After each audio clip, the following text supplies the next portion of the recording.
elektroonika põhimõtete töötuba või põhialuste töötuba, et miks me seda teeme? Et elektroonika töötoa mõte seisab selles, et anda võimalikele noortele inseneridele, teadlastele see esmane kogemus, mis on oma kätega teha, valmistada, algusest pealt näha keerulisest lähteülesandest, komponentide hulgast, töötav asi, ja tunda seda tunnet, et tõepoolest ma saan hakkama ja see teebki seda, mida ma tahan, et see teeb. Tere tulemast Tartu Observatooriumi karjääripäevale ning meie elektroonika algkursuse töötuppa.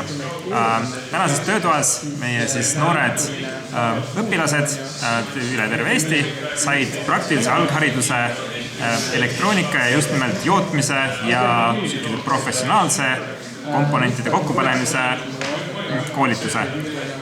Eelkõige me tahtsime näidata noortele, kuidas oma koolist saadud teadmisi saab kasutada ka juba päris näiteks satelliidi juures või kasutatavate meetodite juures ja kuidas need komponendid kõik omavahel kokku käivad.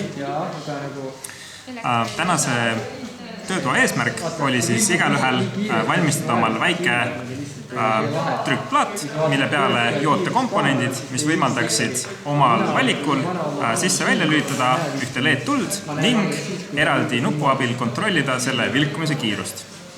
Kuigi siuke plaat võib tunduda väga lihtsakoelisena, siis ka päris satelliidi juures, päris suurte ja tarkade pardaarvutite puhul alati esimene asi, mida me enamasti kontrollime, ongi see, kas me suudame selle plaadi peal oleva mõne LED-tulukese panna oma suva järgi tööle, et teada saada, kas selle plaadiga on kõik korras ja kas ta reageerib meie käskudele.